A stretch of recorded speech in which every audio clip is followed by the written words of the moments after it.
whirlwind, and the Assyrians attacking and destroying, and the Babylonians attacking and destroying. So this is just kind of, it's a theological work, right? But it's from the perspective of a man. And I think this is pretty easily shown, and that all of these arguments come from the perspective of what? Humans. And for what reason, though? Like, what are these arguments based on? Well, it's our knowledge, what we have. Creation. It's the creation account. Okay, so, all right, so let's just look at this real quick, right? So, who is this that darkens counsel by words without knowledge? Man, that's harsh, right?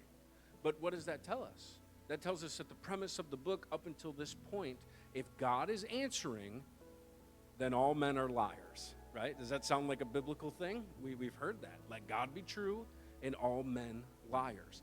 Like I said, this book is it's the cosmic story of the entire Bible, just veiled in the experience of humans. So he says, who's this that darkens counsel by words without knowledge? Now gird up your, like get dressed, because we're going to fight, right? So men in the ancient Near East during this time would wear kind of like loose-fitting clothes, okay? When you were going to battle, though, you would tie this up and around. You would gird up your loins. So God is saying, okay, get your sword out, all right? Get yourself up. Be ready to fight. Now comes the answer with man. But if we let Jesus interpret this, is God really about fighting with us? Right? I don't think he is. I think this is a really good example of men struggling with God. This is a really good example of a theological work that puts us into the framework where we feel the pressure of the sin of this world, and we feel like it's God. And I'm going to answer that in a minute more on the next one about how it's not. It's not God. But in this experience, this is what we're having right now. He says, gird up your loins, right? Be ready to fight. And I will ask you, and you instruct me. Now, am I saying that these are not the words of God? No, I am definitely not saying that. What I'm saying is that they're being spoken to men, and they're being understood in the context of what it was. Meaning, what do you remember the different types of revelation? Vaguely. General and specific, which leads to understanding. Progressive revelation, okay? So we have general revelation, what you know is wrong, right? Lying, stealing, hurting, destroying, murdering. We know these things are wrong. It's innate in us, right? Even the desire to procreate, all these things God has put into us. Creation is in us. What he wants from us, we are programmed to do. Specific revelation is when God specifically speaks to a people. But if this work was sufficient, then why did we receive more works, right? Which makes sense. God is continually speaking in and moving and changing and augmenting this world to bring about his will. The book of Job is very much that. But it's the first version that we have in written form, Larry, of God's putting his hand in the world, showing us a little bit about who he is. But we see it less than ideal. Because if we let Jesus interpret this, and if Job is a type of Jesus who's tormented and spoken against, and who loses everything, and who almost loses his life to the very people who are supposed to love him, right? It's a veil, it's a dark version of what's true, okay? It's progressive revelation. It's the first step in the next step to the next step, and that's what I believe Job represents. So I'm going to say the whirlwind is based on the theological position that Jewish people held, being held in captivity, that God rewarded the unrighteousness with the chaos of destruction and the recreation of the nation, which is why the scribal desire became so enormous during that time, and all of these books were carefully collected and written and copied, because it was the time of recreation of the nation, because Jeremiah promised that they would go back to the land, that it would just be for a time. So the destruction and the recreation. God is the rewarder of wickedness with the whirlwind. It's that kind of idea. So who darkens counsel? You don't have knowledge. Now get ready, because I'm going to answer you. How many times has that ever happened in the Bible where God says, hey, I want you to answer these questions because obviously you know them and you think that, you have all the answers, so I'm going to question you and you're supposed to answer me. How often does that happen? Well, this book is unique in the Bible in that it's not often repeated in that specific of a way, right? But the motif is there, because we do have to answer to God. This is the idea that you are held responsible for what you are and what you know and what you do. And who's going to do it at the great final judgment of God, right? Again, it's like a veil. It's like a dark. It's what it is, but not quite yet. We don't quite understand it yet. But all of the motifs are there. All of the teaching is there, and it gets further and further explained by specific revelation, which gives us progressive revelation where we see it more clearly in Jesus, the very Word of God, the truth exposed. So Jesus is all through these things, and this book clearly points to him. But there's also a time and a place where this has meaning too, because it was written to a people for a reason, from a mind to an audience. But in this worldview, it's about who your fathers are. It's not about truth. It's about what's been passed down. That's the difference between a Western mind and an ancient mind. See, we did this week, remember? Yeah. You said, what is Leviathan or something, Yeah. right? And I'm like, well, it's like 7 different things, and some of them are not complementary to one another. Yeah. Right? So you can have opposing views and all of them still be true, because it's the experience of the person at the time and the place. Now, what is truth? Pilate asked Jesus, looking at truth, right? So we have a problem. God's not the problem. We're the problem. So we only have limited understanding. Very limited understanding.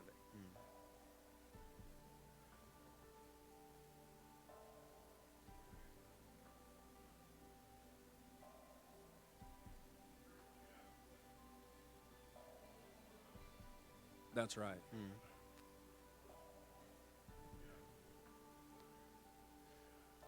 And you're absolutely right. So that's the point, though, right? Because how do you clarify something that's too complex for a human being without forcing them to rethink what they're actually thinking about? So for me, everything is natural. So if you tell me it's a whirlwind, I see a tornado, right? But this is not a natural, it's a supernatural book that uses natural things, which are also supernatural. There's no division. The ancient mind does not have a division between that which is spiritual and that which is natural. That's a Western way of thinking. So when Jesus talks to people, they say to him, Rabbi, and he says, well, what about, right? Because they have no idea what they're even asking him. He knows, they don't know.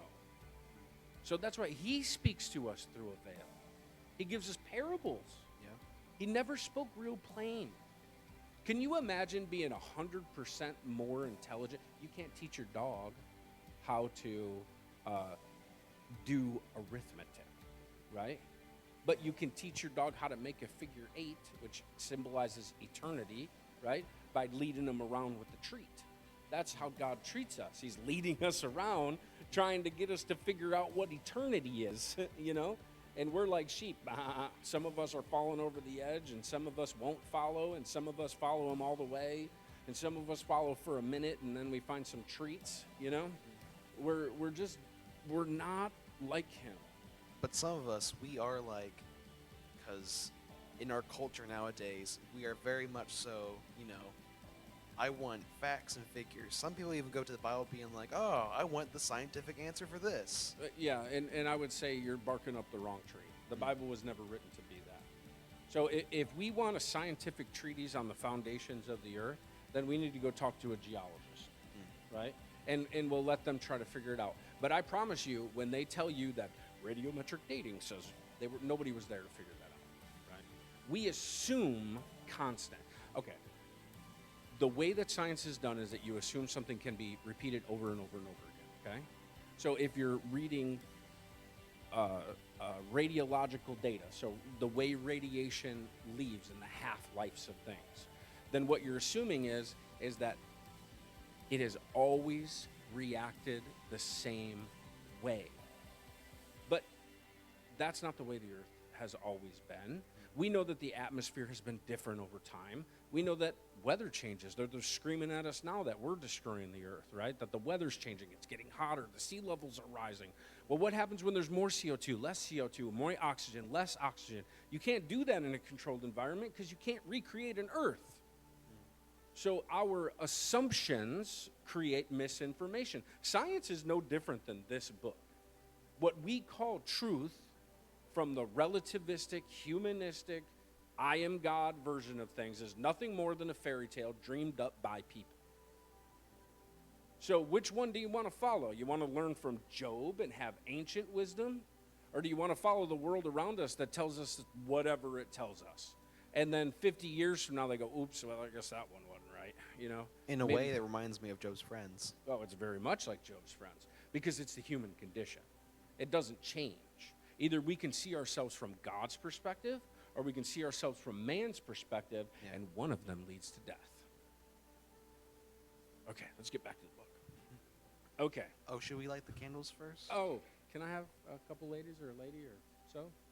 It is getting dark out. We're actually doing it kind of about the right time right now. Yeah, come on up. Let's light candles and give thanks to God. This time, I gave you a printout. Yeah, here.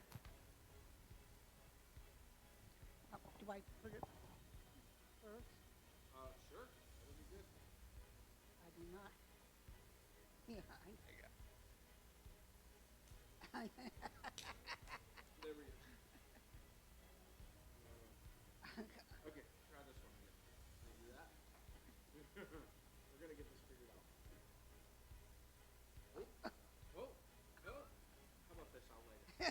Yeah, please do, Roger. We're going to figure this out one way or the other. God's happy they're being good. Blessed are you, Lord our God, King of the universe, who with your goodness formed the heavens by men.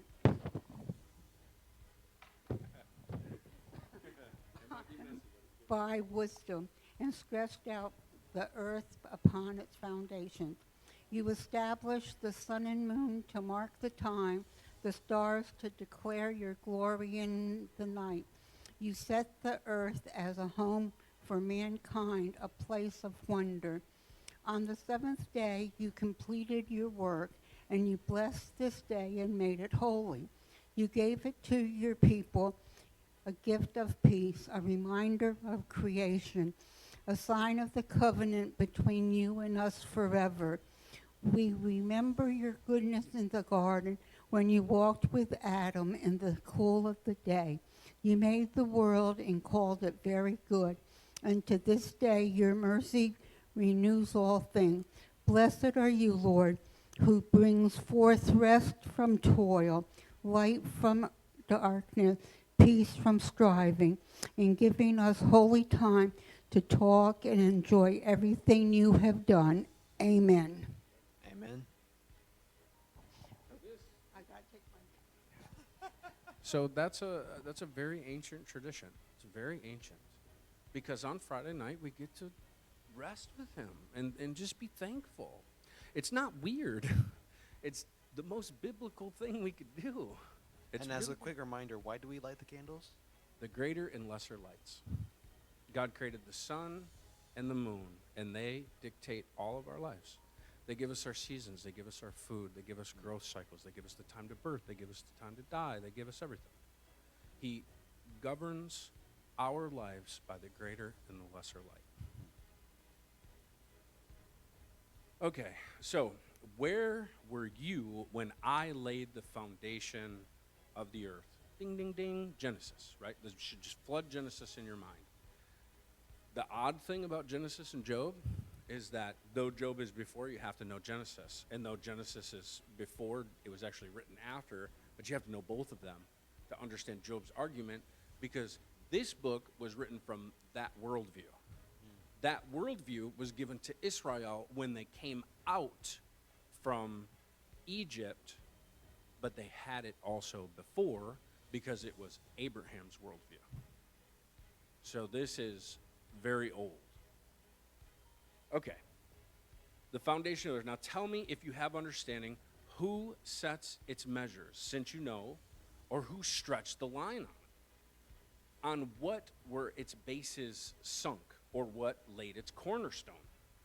When the morning stars sang together, and all the sons of God shouted for joy. There's that sons of God thing again. So, what are the sons of God? It's a question that maybe isn't all that answerable, right? Because if the base was set, if the foundations were set and the cornerstone was set in place, who we know is Jesus, is that prophetic? Or is it past tense? We know that Jesus is a man, and he took the image of a man, and he's called the Son of Man, who sits on the throne of God. So is it past tense? Were they there when it was created? Was it the first people on the earth? Was it angels? Then why are the angels called the sons of God? Are they the ones who rule the earth? Because the ones who rule the earth are people. And Adam was a son of God. So were they the ones shouting for joy? And then who are the sons of God in Jesus' economy? All of us who are called by his name. He said he would make us like him. It's all kinds of stuff in there, right? The more you think about it, the more you're like, oh, whoa, what? You know? It's a deep thing. So who enclosed the sea with doors when bursting forth it went out from the womb? What comes out of a woman's womb when a baby? Is water, right? It's the imagery of life, of new life. And didn't Jesus use that talking to Nicodemus? Did Jesus know Job? Yes. He knew it very well. And I made a cloud its garment, and thick darkness its swaddling band. What came first, light or darkness? Light? Darkness. Oh, okay. Darkness was first. That's why we light the candles in the night. Because in the beginning, God created, his spirit hovered over the waters, and darkness was over the waters of the deep. Then he said, let there be light. So at nighttime, you light the candles and you say, thank you for the lights, right? It's recalling creation. This book is recalling creation. God is telling you, I created, and here's how it happened. And where were you? And then he said to the sea, thus far you shall come, but no farther. And your proud waves were stopped. The dry land. Have you ever in your life commanded the morning and caused the dawn to know its place? When was the first day? The first official day? The first day. I would say it's the first day, but it seems like a trick question. It is the first day. He created the first morning, right? By bringing his light. And what is the new heaven and the new earth? Is there a sun, moon, and stars? No. No. His light is the day. From the beginning of the days of old until when he returns, it's always been the same. God has never changed. God has never changed. He's always the same. He's loving and caring. He brought no calamity on Job. Quick question. Yeah. So, God is addressing Job right Mhm. now. So, he's saying, where were you when I did this and this and this? Correct. So, we're assuming that Job would know these things already Yes. previously. Yes. Like Larry was pointing to, talking with us earlier, Job is the first and oldest book of the Bible. But the creation story is not younger than it, right? The creation story is from creation. Yeah. And the book of Job is a post-flood wisdom narrative. Say that out loud. Post-flood wisdom narrative. All right? It's not a historical document. It's a wisdom document. Now, he says, have you in your life commanded the morning? We know God does because he said, let there be light. That it may take hold of the ends of the earth, and the wicked will be shaken out of it. That sounds prophetic. It is changed like clay under the seal. God forms the clay, right? And what are men made from? The ground. The clay, the dust of the earth. From the wicked, their light is withheld, and the uplifted arm is broken. Meaning, people who strive, who are prideful, they get broken. This is all prophetic. This is all like Jesus stuff. Have you entered into the springs of the sea or walked in the recesses of the deep? What happened at creation? Well, God created The water below and the waters above, right? So listen to what he says about the waters below. Have the gates of death been revealed to you, or have you seen the gates of deep darkness? Have you understood the expanse of the earth? There are the waters, and then there's the place for men. And in the waters below is death. This is the ancient worldview. This is the way people thought, and we still actually believe today.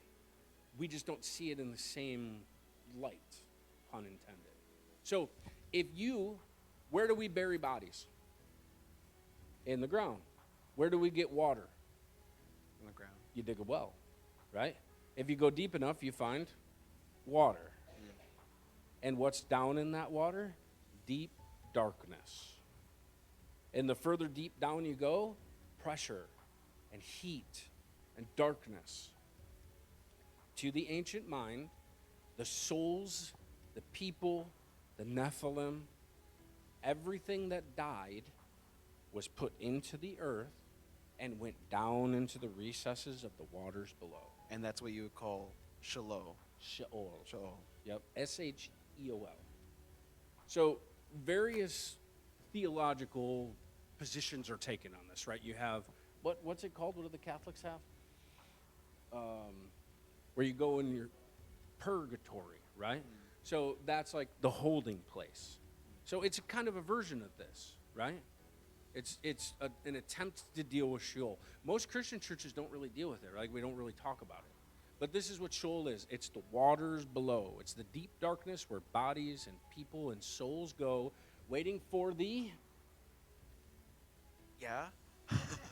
day of judgment. Yeah. The day of judgment, right? The day of judgment releases the bodies, or the dead from the holding place, right? So when Jesus said, I took the keys of Hades, right? And he went down into the belly for 3 days, the sign of Jonah thing. He went into death but came out triumphant with the keys, and all these dead people rose and walked among the people. That was Sheol being released, right? So is it still released to this day, or? Is it? Well, that's why I That asked. depends. It depends on your theology, right? So if you're a preterist, that means that everything has been fulfilled and we're kind of in the millennium already, okay? So if you're a preterist, yes, you're 1,000% correct. Okay. But then what do you do with the fact that Jesus hasn't come back yet? Well, he has come back. Well, when did he come back? Well, he came back in spirit. I don't know. He didn't come back. I don't know, right? So there's no answer in that one, okay? If you're, but there's a bunch of theological stuff, but we'll stay out of that for right now. So it depends on your theology, Okay. whether or not how this plays out. So for me, this is how I see it. I think the Bible is messy because people are messy. I think God could give us whatever it is that could make us live forever, and we would kind of mess it up. You know what I mean? Like we would get the information and we'd like record it and try to get it right, and we'd just kind of mess it up. It's because we don't understand. We just don't understand him. So was John the Baptist Elijah? In a way, yes. Okay. So did Jesus take the keys from hell and overcome it completely, and now everybody's set free?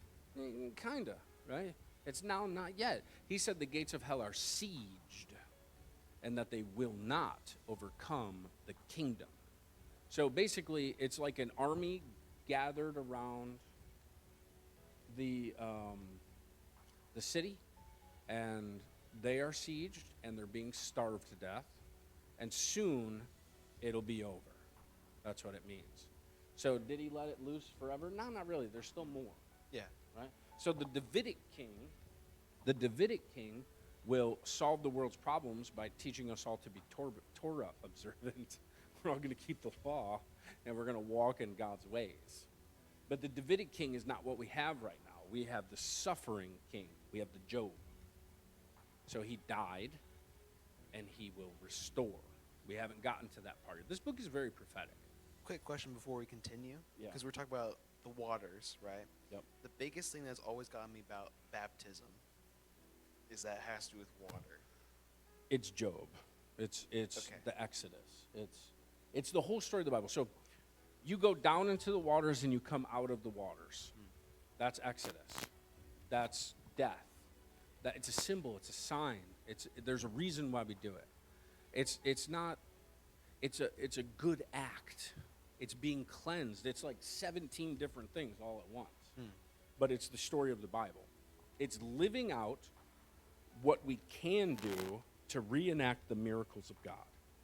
So when you're being baptized, 'cause a lot of people say, like, it's like a renewal of birth. So if Sheol is death, we are plunging ourselves into water and coming back out like new life? It is new life. Yes. Okay. It is new life. It's going into the waters and coming out unscathed. But it's a sign of that. The real thing is yet to come. There will be some who will be translated. They won't go into the earth. They'll just change. I kind of want to do that, but I kind of want to see them grow up in a weird, I don't know. I don't know what I want. I just want to see Jesus.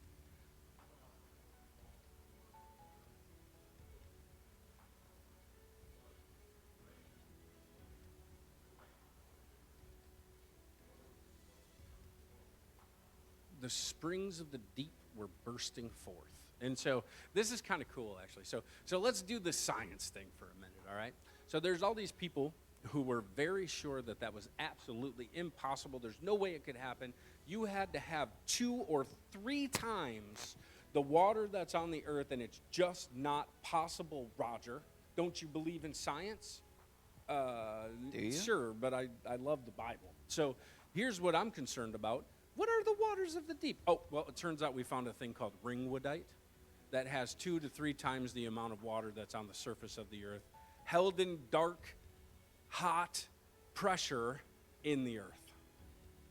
So, well, it kind of makes a little more sense now, maybe, And it turns out the scientists found that for us. Thank you. So, yeah, there's a lot of explanations that have happened, but my favorite is that there's 2 or 3 times the amount of water inside of the earth. It's just really funny. Argue all you want. God is still real and telling the truth, and you're the liar, mister. Okay, so the water's below, right? And we got the dry land.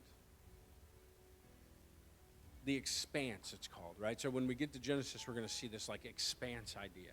And it's a little bit confusing because there's more than one expanse. Where is the way to the dwelling of light and darkness? Where is its place, that you may take it to its territory, and that you may discern the path to its home? You know, for you were born then, and the number of your days is great. Have you entered the storehouse of snow, and have you seen the storehouse of hail, which I have reserved for the times of distress, for the day of war and of battle? Okay. When is that? Why does it talk about hail and snow? Well, I mean, It's a strategy, okay? You don't go to battle in the winter, right? So what would God do? He'd make it really hard for you to move around, and he'd freeze you to death. You can't be encumbered by a bunch of clothes in the middle of battle, especially when you're fighting with swords and spears and stuff. It can't be slippery. The kings of old did not go to war in winter, right? So how would God rout them? Well, he'd dump 6 foot of snow on them. You know? So it's this idea, right? God is bigger, stronger than men. He has control of the weather. Who has cleft a channel for the flood? So they're in the Middle East, you have higher and lower places, and they call these things wadis. So you'll have a wadi, and the water it can rain 2,000 miles, well, not quite that far, many miles north or south or whichever it's going, right? Normally north to south. And then that whole area will just flood. 20 foot of water will come down that, and you'll have no idea it's coming. So it's saying he puts the waters in its place. So, and there's a theme here, because the waters of the ocean are tovu vavohu. They are deadly. They are dark. There is nasty stuff out there. It's not the place for human beings. You can't drink it. You go crazy. You'll die.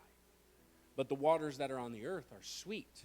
God changed the waters, right? So, and this is what it says. So it's called to bring rain on the land without people, on a desert without a man in it. He doesn't just bring water for you, Job. You're not that special. He even brings it to the desert where it floods and then disappears. Because God is concerned with all of his creation that you don't know about. And it says to satisfy the waste and desolate land and to make seeds of grass sprout, because he cares about the vegetation. Has the rain a father? Or who has begotten the drops of dew? From whose womb has come the ice and the frost of heaven? And then it talks about chaining up the ground, or the water underneath the prison of frozen water. Now this is interesting. Can you bind the chains of the Pleiades or loose the cords of Orion? What are the Pleiades? I have no idea. I'm sorry. Does anybody know what they are? What is it? Yeah, it's the belt line in the center of Orion, right? So Orion is the constellation. The Pleiades are the 3 lines, and guess what? They were worshipped as gods. They still are today. There are people that believe that the light bringers come from the Pleiadian system, and that they come and they interact with us and teach us how to become God, right? To get to the 4th dimension, because we need to get to the 6th and the 7th, and they have this whole developed thing that revolves around this constellation in this region, right? But he's also the mighty warrior. So it's a play on ancient, religious, cosmic, theistic astrology. Astrology has existed from the time of the Sumerians, meaning the first developed human beings who had what we call society and life, the way we live life today, believed and saw and categorized and knew all the constellations that we have and called them by the same names. Nothing has changed. We have an ancient history. The skies proclaim the works of his hands. That's been true for all of mankind. People didn't have these things to keep us busy. We'd sit out under the stars and drink coffee and look up and look for signs and study them and see how everything works. The calendar, you can't see it on my watch, but months are dictated by the seasons or the look of the moon, right? The new moon is the beginning of the month, meaning there's no light. So that's how you knew. And where the sun was in the day dictated the times. Like, people have been looking up to the heavens forever. This is very much a very, very, very important part of human existence. And for some reason, we don't take part in it. But the people who found Jesus certainly did. They came there because of the signs in the heavens. And it says that there will be signs in the heavens just before his coming. But we don't even look anymore. Can you lead forth a constellation in its season and guide the bear with her satellites? So these are seen as divine beings. Orion was the divine warrior. Is Bear Ursa Major? Yes. Okay. Yep. And this is like a kind of like, it's not a chaos monster as much as it is like this divine thing that people should be afraid of, but also can give you blessings. Do you know the ordinances of heaven and fix their rule over the earth? So where did he go now? The waters below, And the the waters dry above. land. Now we're in the waters above. It's all the creation story. Okay, so now it talks about lions and how people can't feed the lions, but God does. How the ostrich has eggs, but they don't care about where the eggs are laid, whether it gets trampled or whatever, and it still hatches and it still has babies, but it doesn't have wisdom like you do, Job. It talks about wisdom, that the ostrich doesn't have that wisdom. But still, the ostrich is more powerful than you are, even on your horses, it says. Does this continue Genesis 2 with having God making the animals? Yes. Too? He's the God of the animals. He created them. Not only did he create them, he knows them and he sustains them and he feeds them. And he made them more powerful than you, Job. You might have wisdom and dominion because I gave it to you, but you're not more powerful than my creations. I have set things bigger than you in this earth. I just told you to subdue them. But here you are questioning me. I gave you the dominion. It's all this argument is there. Do you know the time of the mountain goats when they give birth? All the natural stuff is here. So now we're in the animals. We did the plants, the animals, the sun, the moon, the stars, the waters below, the waters above, the land, everything. All of creation has been addressed. So here's the ostrich stuff, the horse, the hawks. Now, I wanted to talk about this a little bit because is it by your understanding that the hawk soars, stretching out his wings toward the south? Is it at your command that the eagle mounts up and makes his nest on high? On the cliff he dwells and lodges among the rocky crag, an inaccessible place. From there he spines out food. His eyes see it from afar. His young ones suck up blood. What comes at the final battle to finish God's work? The birds. The birds of the air. They come and they eat the carcasses, right? Because below is the place of death, it's Sheol. And we're going to talk about it in Genesis.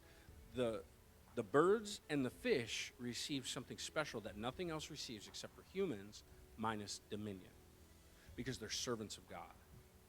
The depth holds something, and the waters above hold something.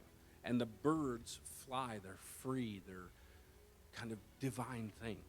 They serve God. But we take hawks, and at this time too, they still did it. They do it. You hunt with them, right? And they come back and land with the little thing on their head, and then you send them out to go get, rodents and stuff and whatever. So we have dominion over these things, but these things truly serve God because they suck up the blood. It's a foreshadow of things to come. And where the slain are, there he is. That's the next line, right? Jesus knew these things. Abraham knew these things. And all this is written all throughout the Bible. If you don't know Job, you don't know the Bible. Now Job answers. And this is great. And this is what makes Job, if you wanted to read this book and learn anything about who you should be, don't do it from Job's friends. Don't do it from Job's answers to his friends. Do it from right here, chapter 40. Then the Lord said to Job, will the fault finder contend with the Almighty? Let him who reproves God answer it. So Job, come on. You girded up your loins. You've heard everything I said. I told you all about creation. Now say something. And Job answers, behold, I am insignificant.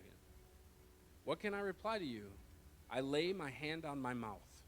Once I have spoken, and I will not answer. So I've spoken before, right? But I won't answer. I have nothing to say. Even twice. So he said, keep asking me, but I'm not saying anything. Do you think if God did the same exact thing to Job's friends, do you think they would respond the same way? Let's get to next week. Okay, great. Okay. So then the Lord answered Job out of the storm again. Because Job has not answered. He hasn't learned yet, right? There's still something more that needs to be said. Now gird up your loins like a man. It's time to go to battle. Now I see that you don't know, but let me tell you more. I will ask you, and you instruct me. Will you really annul my judgment? Will you condemn me that you might be justified? Or do you have an arm like God? Are you powerful? That's the question. And can you thunder a voice like his? Do you know the story of Exodus? Yes. What happened on the mountain when God appeared? There was a big whirlwind or event of some sort. Thunder and lightning and crashing and loud noises. It was scary. So much so that the people were invited to go, but then when they saw it, they were like, no, you go. Because God is scary. But he was that way for a reason to the people. We'll get to that. Adorn yourself with eminence and dignity, and clothe yourself with honor and majesty. Pour out of the overflowing of your anger, and look on everyone who's proud, and make him low. That's what God does. God is clothed on high, and everybody who pours themselves out in ignorance, really, but enmity and anger, he makes them low. Because we think we know, and we confine God to this like box that we're willing to put him in. He doesn't go in boxes. He put us on a circle. We're in the box. He's not in the box. But how often do we do that, though, in our own lives? Well, this whole book is about it. And that is this is the lesson learned part of Job, right? And it is very, very important at this point to consider the fact that these arguments can teach us something. So what box do I put God? I mean, that's a very good question. Because can he heal the cancer? Yes, he can. Brian is very much the image of that. Very much the image of that. He had stage 4 cancer, and now he doesn't. So can God heal? Yes. If he doesn't heal, is he wrong? No. That's why Shadrach, Meshach, and Abednego were good men. Because they said, throw me in the fire. And if I burn, fine. But if I don't, he's capable of not making that happen. So whatever, right? And what did he find out? There was a 4th man in the fire. The Son of Man and the Son of God. Okay, so who's proud? Make them low. Hide them in the dust together, bind them in the hidden place, then I will also confess to you that your right hand can save. What's the importance of a right hand back then? Who's at God's right hand? Jesus. The Son, right? He is going to make the high low. Isn't that what he said? This is all Jesus right here. This is interesting. Now, behold, behemoth, we say, right? Which I made as well as you. Now, this is the greatest and most powerful creature in the ancient Near East. Behold, now his strength is in his loins, and his power is in the muscles of his belly. He bends his tail. What do warriors have to be strong? A strong core, right? So that's where all this comes. This is image. It's the image. It's the way humans see things, and so it's being explained this way. Does in our rocks or this gigantic bull, does it have like abs and stuff that you can see? No. It's the way that humans see things, and it's the way that it's being explained so that it makes sense, which is exactly what Jesus did. This is the voice of God. Jesus talked this way to us. This is how he taught us. His power is in the muscle of his belly. He bends his tail like a cedar. You know, cedars are kind of soft trees, right? So they blow in the wind kind of thing. But you don't want to get hit by one. It's not just a tail. This thing can hurt you, right? It's a gigantic. I actually have a skeleton like picture of one of these things. We'll talk about it in a second. I'll tell you what it is. So he's the first of the ways of God. And we know that the ancient animals that were here, they were nothing to trifle with. Gigantic creatures. Scary creatures. Yeah, well, we call them dinosaurs. I think they were chickens. Big birds, you know? They look like big birds to me. And there's a particular one here. Okay, so he's the first of the ways of gods. Now let his maker, you, Job, bring near your sword. Surely the mountain brings him food, and all the beasts of the field play there. So this creature can go play with all the beasts, right? No lion, no tigers, no bears, no alligators. They're not messing with this thing. But you, bring your sword. Give it a try. He lies down under the lotus plants in the covert of the reeds in the marsh. The lotus plants cover him with shade. The willows of the brook surround him. If a river rages, he's not worried about it. He's confident. Though the Jordan rushes to his mouth, can anyone capture him when he's on watch? With barbs, can anyone pierce his nose? So there is a gigantic bull. In the Exodus, when Moses went up to go receive the Ten Commandments, he tarried for more than 40 days. And then they made a bull. This is the creature. It's an auroch. What did that symbolize back then? Oh, just extreme power and strength. This is the freest animal there is. So the auroch it's a water buffalo on steroids, if you can imagine an African water buffalo, right? They are incredibly mean. Like lions, like you don't mess with water buffalo. And this is that, but twice as big. An auroch, its back is 6 foot tall, its head is 8 foot tall, and its horns are 8 or 6 foot wide. Its legs are like this big around. I mean, the thing is unbelievably powerful. And it's also the image of Jesus. Jesus is the Shol and the Rem. The Shol is the sacrificial 1 year old, or 7 day old, cow, right? That is taken to be sacrificed, the firstborn taken to the temple to be sacrificed. The Rem is an auroch who has no master, who is the master. And Joseph was given that blessing. The suffering Joseph, who was sold by his brothers to the Gentiles, who was counted as dead, who was blessed and raised up to authority and majesty, who became the greatest of his kin, of his family, Joseph. He was given both signs. He is the Shor and the Rem. He's the one to be slain, and he's the one to rule. This is all prophetic. This one's cool. So we did the powers on the earth. God's not going to talk about the powers in the sky. He's only going to talk about two things: when you're alive and where death is. Can you draw out Leviathan with a fish hook, or press down his tongue with a cord? Can you put a rope in his nose or pierce his jaw with a hook? Will he make many supplications to you, or will he speak to you soft words? Will he make a covenant with you? Who has a covenant with God? Death.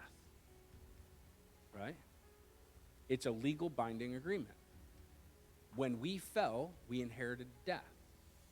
That's God's covenant for those who fall.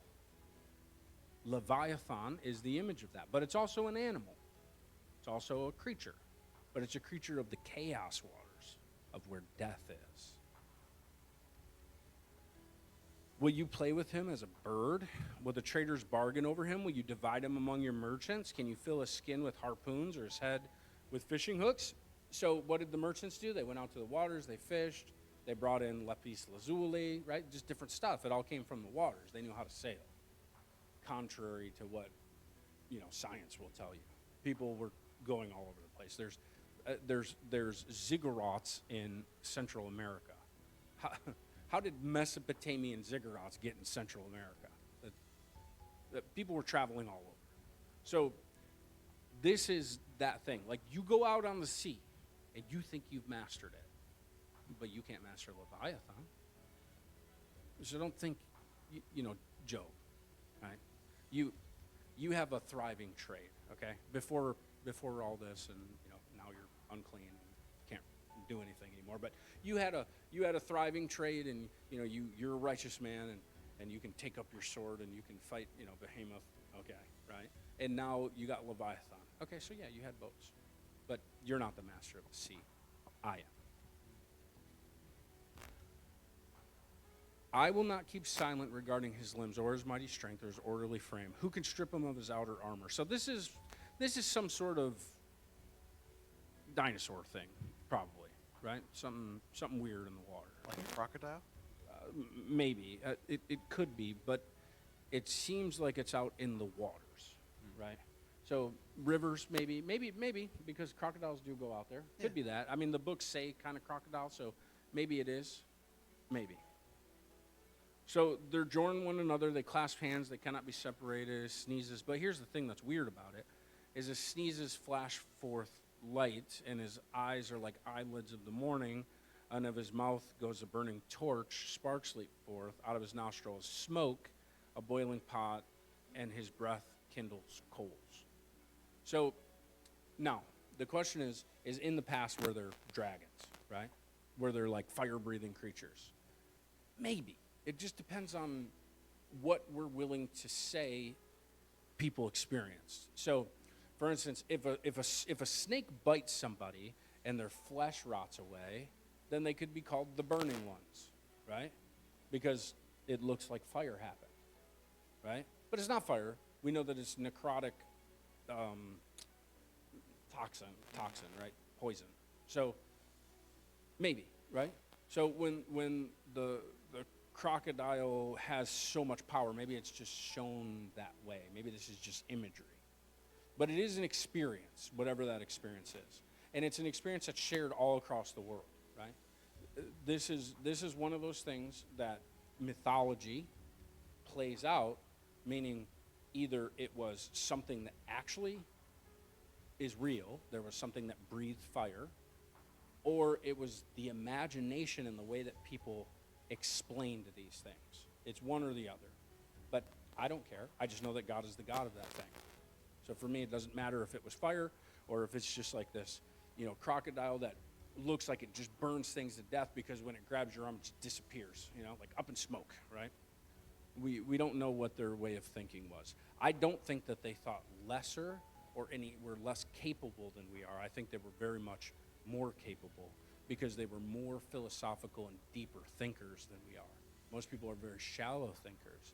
The people that existed in the old world thought very deeply about a lot of things. Mostly because they just sat around and thought and weren't, constantly accosted by these things. And there's nothing else. There's one thing here. So he looks on everything that is high. He is king over the sons of pride. Right? So whatever this animal was, there was not a warrior on earth that could fight it. So, God's bigger than this thing. That's what he said. Would have Job known about this thing? Well, obviously. I mean, he understood the stories written to him. Yeah. So there's a lot there, and it really takes a lot of studying to get there. But before we close, I wanted to talk about how these are theological positions, but they're ancient theological positions. So the bull of heaven in the Epic of Gilgamesh was a divine beast. That's the Arrak, right? But it's also what you said, the constellation in the sky, okay?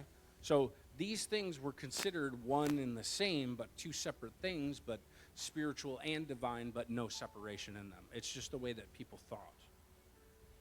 There's parallels. There was Apis, the bull of Egypt, which if you connect the Canaan understanding, and then you take the people to Egypt and they have a bull, Apis, and then they come out to Exodus and they say, well, we have to make a God in his image, but we know that this God is great, like the creator God, Apis, or, the bull of heaven, right? So the bull of heaven doesn't share the same thing as Apis, but Apis is like a creator God. So maybe that's kind of where that came from. All of it's theological, and it all ties back to the time. Leviathan is tied to Lotan, which is in the Ugaritic Baal cycle. So that was close, the Baal stuff, right? Baal, am I saying it different? So Baal, that's there. They would have known about it. Tiamat is from the Enuma Elish. It's a chaos sea serpent. Same idea. And then Apip is from Egypt, and it's the serpent of the underworld. And so when Ra, the sun god, goes up in the daytime, he goes into the underworld and he battles Apip. And then when he comes out the other side, he becomes victorious. And then the cycle continues. Right? So he saves people from the darkness every day. That's their story. So could all these different ideas and mythologies connect back to The original Yahweh? story. Yeah. So here's what I was trying to get to when we started this book, and that's that, again, truth in terms of if that, then this. 1 + 2 = 3. Unequivocally so. That's not the focus of these books. The focus of these books is to tell Israel, to treat Israel, the Hebrews, as a separate people who were chosen and have a lineage, and it ties all the way back to Abraham, of the God who called, and it's been handed down through their forefathers, and this is that wisdom. So all other religious positions, all other belief systems, they're not for me, because this is the line that I follow. And that's it. So, and here's how it plays out for me, personally, as a Christian. I am Abraham's descendant, and this is my line. All other religious positions, be damned. Jesus is the way. He's my rabbi. That's who I follow. That's my truth. And anybody else can argue whatever they want to. I don't care what people say. This is my truth. Because I know scientists will change their mind. I know that Muhammad did not know Jesus, and what he said about him is not true. And I've studied enough of other religious expressions to know that it's not for me, because the one who created this created me. And that's who I follow. This is my truth. So is the Bible designed to make truth claims? No, but it tells the truth. It tells the truth in a world of competing worldviews. And that's the lesson for me. I can't see this as a scientific document. I refuse to, because it's bigger than that. It's deeper than that. It's divine. And it tells us who we are in a way that we can understand it, but on a so much deeper level than A + B = C can ever answer. Because it's philosophical, it's theological, it's divine, it's natural, it's spiritual, it's truth, it's untruth, it's God's command and people breaking it. It's all of these things. It's truthful about people. Most of this book is people saying the wrong thing. And we've only started the first book. It only keeps going. Because God is not a respecter of men. He'll tell you the truth. And then you have a choice.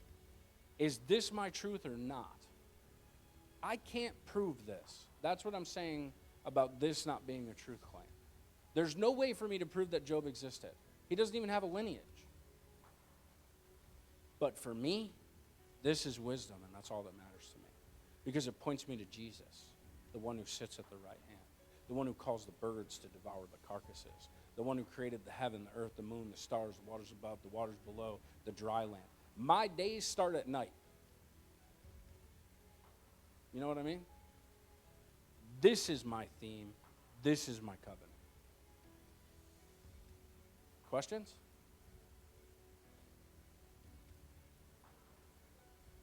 No, we got one more. Yeah.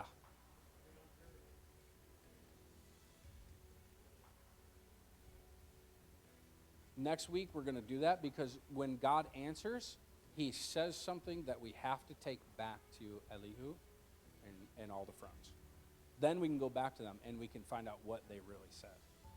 Because when it finally ends, then all the rest of it finds its meaning.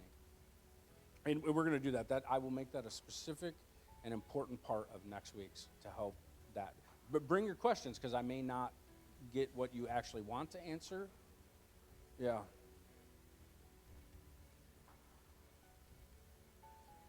Okay.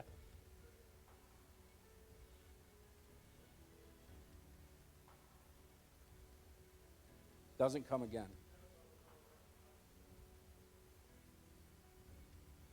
Yeah. Well, it's because he was written in. Yeah. Yeah, but what we'll do is I will focus. I got to focus on the three friends and the fourth friend anyway, because God clearly says they were wrong. So now I get to go back and show you how all that theology still exists today in greater and lesser degrees. But it's also here. We're all still really mistaken. The people who murdered Jesus were in the same vein as all these theological positions. I want to talk about it now, and I'm not going to do it. Thank you for joining us. This has been good. I love the book of Job. I'm blessed and honored to get to sit here and talk about it on the Lord's Sabbath. I think these are very, very special nights, and I really want the world, not just my little family, or if the fire catches here among you guys, to want to celebrate and to just remember the Bible and talk about it and live it and rest with God on this night. I really want the world to wake up to it, because it's a promise that has a blessing. And it's a wonderful thing. It really is. Every week we should stop and give thanks. And we should remember the greater and the lesser lights. Because it's God who governs our life. It's God who gives us all things. It's God who wakes us up in the morning. It's God who gives us ability. It's God who gives us a voice, eyes, ears, mouth, land, sky, water. He's the one who gives us food. He's the one who gives us the ability to dream up the thing that we call money. You know, money didn't exist for 2,000 years, 3,000 years. It's like totally new. We just traded goods, and we were kinder to one another. We've gotten worse and worse. But God is good, and he's willing to meet us, and I want to meet him with you. So thank you for joining me tonight. This has been Modern Mind Ancient Book. If you'd like to reach out to us, modernmindancientbook@gmail.com. Feel free to look on YouTube. If you want to watch the survey for Job, you can learn about the date and kind of like the main themes and all that kind of stuff, which is complementary to this. You can do the same thing for Genesis, Exodus, Leviticus, Numbers, Deuteronomy. There's like 90 episodes. So whatever you want to watch, it's there. And we're going through now the kind of smaller themes. We did the big themes. Now we're going through the smaller themes. And in about 5.5 years or so, we're going to go back to lines and words. If God tarries. I think Jesus is coming sooner than later, but we're going to try, So, Lord, we just bless you, Father. We thank you for this night. We pray that you would bless us and that we walk out of this place, Father, knowing you just a little bit more. Lord, we pray that you would enliven these words to us, that we would find a deep love for them, that we wouldn't see them as boring or too literal or too uninteresting or whatever it is we see them as, but they would come alive and that they would lead us to you, and that prophetic truth that's in every single one of these words would just glorify your Son in every way, shape, and form. Lord, we love you, and to the people listening and to the crowd, I pray that the Lord be with you and that he bless you and that he turn his face towards you and that he turn his countenance towards you and that he bring you peace, and that we actually learn to say to one another and speak those type of words that we say shalom